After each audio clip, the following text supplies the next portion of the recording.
best beautiful waves I've ever ridden at Pike. And it was just so clean and beautiful, and I remember just standing there, and I didn't even get that deep, and I came out of the barrel, and there's my friend, you know, like with his arms up, and yeah, like, that's what you do, right? Well, not you. Well, I was just way too enamored and my brain like switched, and I went into like this kid just like looking at this photo of Jerry Lopez on my wall, like I'd never ride a wave like that, and there here I was doing this thing that I never imagined would happen, right? And it was just like a crazy time in my life, this realization, like what can I accomplish? Well, because seeing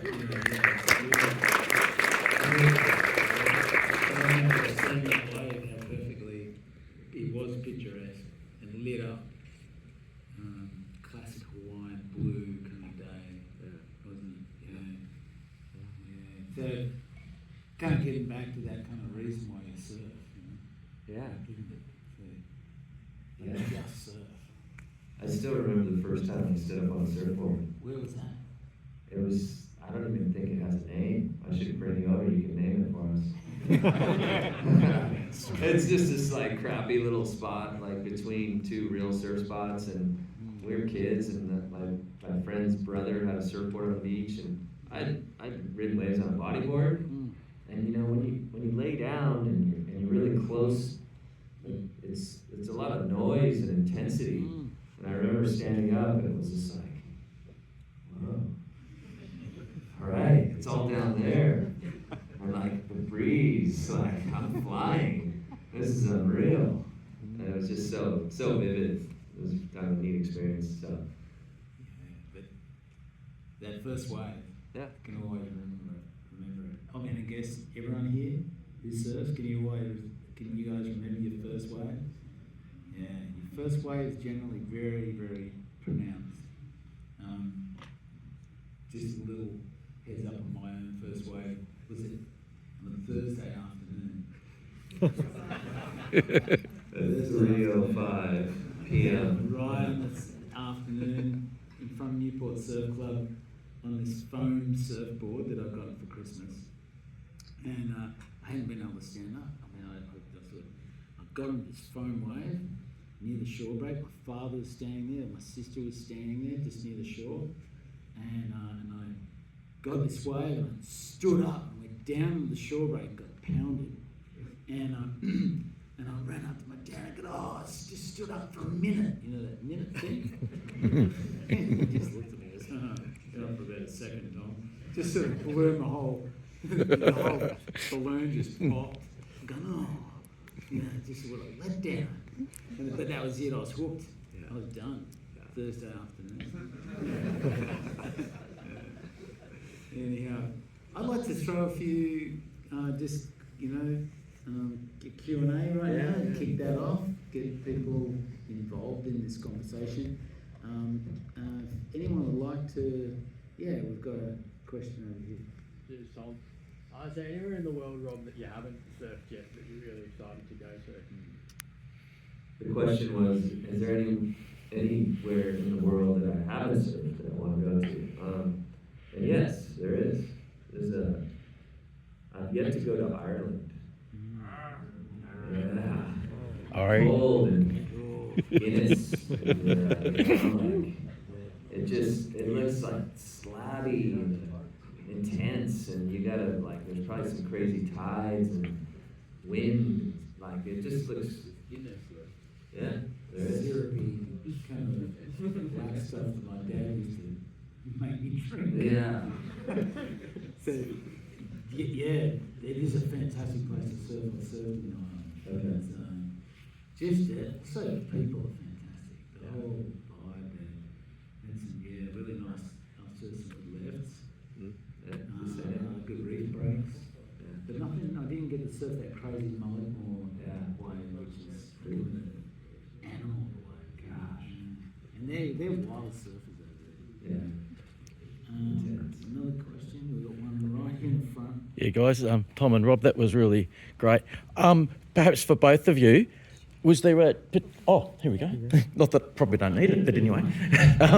For both of you, was there a point in your life as a young surfer when you realised, gee, like, I might actually be able to do this for my whole life, and you started sort of thinking about, as a business, as a career, and you wouldn't actually have to work a normal job? But like, was there a point that you sort of realised, this is it, I don't have to work anything else anymore, like, you know? Well, I left school at 16, and because I wanted to surf in competitions, and so I started an apprenticeship as a panel beater, working on cars at Narrabeen. With this, my boss actually surfed. He understood that I wanted to take some breaks to go and compete, but man, quickly within about a year and a half, I realised exactly what I didn't want to do, and I did it. I did everything I could to be involved in surfing, but there was no real pathway back. We were still making it up as we went back then. There was no real, big sponsorship deals. There weren't all this stuff yet. It was all yet to come. So it was a very kind of raw experience, sort of just scraping around the world and turning up to places. Yeah. And just sort of on a smell an oily rag and didn't know where you would stay, boards would get smashed on planes. I mean, it was a pretty wild time, really. And getting broken into culture, like at 17 years of age, I went to Japan to surf for 6 weeks. And I'd never been to a culture like that. I'd been, my Cocoa Pops, bacon eggs kid in the morning, and all of a sudden being served like weird dried fish and rice with a raw egg on it. And, oh my God, I want to do this for 6 weeks. But yeah, it broke me open to travelling. Yeah, and yourself, Rob?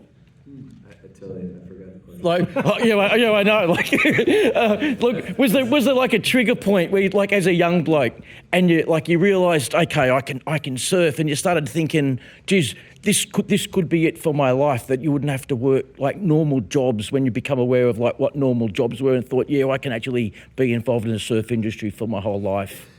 No, I haven't got there yet. I'm still waiting for that moment. Thank I you. don't know, man. Maybe when I think, when we weren't allowed to get paid until we turned pro, right? That was Okay. like the thing. And I remember, getting faxed my first contract as a pro surfer, and I was like, wow, is that like a weird misprint? That looks like it's like quite a bit of money. Right? And I remember just kind of having this, I was like, my mom was very much like, you finish school and you go to college, and that was like the path that was laid out. And now all of a sudden I have this contract in front of me, and it was kind of like, now you got to make this decision. And it was to ride for Gotcha at the time, which Gotcha at the time in the early 90s was super intense. You had Derek Ho, Martin Potter, Brock Little. I mean, the list of guys, Jerry Lopez, like, it was heavy. And they're all like, go to Hawaii. And I was like, oh, really? Like, I gotta do good in Hawaii, And it's like, basically, with that contract, they're gonna pay you money, but what do they want in return? That's where my mind went as a kid. And I was like, kind of thinking, wow, this is a lot of pressure. It's intense. You gotta do well in contests. You gotta learn how to surf real waves. So I told my mom, I said, hey Mom, can I give this a shot? Maybe give it a year or two. And if not, I'll just go to college. Is that cool? She was like, yeah. All right. So maybe that was the moment. Yeah, nice, Yeah. nice, beautiful. Cool, thank you. Yeah. Great stuff. Anyone else? I'll go on for Rob. Without doubt, one of the most influential styles in history. I'm just wondering, is that something when you were coming up that you kind of worked on your own personal surfing style, or did you have influences, or was that kind of more of a just came naturally thing? I'm not gonna lie, if I said I used to go out and skate the curb in front of my house and pretend I was Tom Carroll. And then try to skate like Aki. But I think, I was kind of compared to music, right? Musicians, like you had Jimi Hendrix, right? And it's like, I'm sure there's been a lot of people that like tried to play guitar like Jimi Hendrix. Like, I'll just do the same thing he did. But nobody can do that. But you can be influenced by him, right? You can kind of play what he played and find little things that you like and they get incorporated into you, right? But you're never gonna do exactly what he did. Like, I'm not gonna surf like Tom Carroll as much as I wanted to. You know what I mean? Like, so you study the people that you like and inspire you, and through time, and those inspirations change. Like we were talking about this before, and it's like as you get older, we start to kind of look back to like the youth, and like it's like every day you surf. Like I was in the pool today surfing, and there was a kid in there ripping. Like there was little kids. There was like these little 6-year-old kids overhead on them, and they were fired up, And it's so I think we kind of we latch on to certain things that we like and that we're attracted to, and then we take them in, and they get regurgitated into how we express ourselves, right, on waves. And I don't know if that makes sense at all, but that's how I make sense of it. What about you, Tommy? What's inspiration-wise?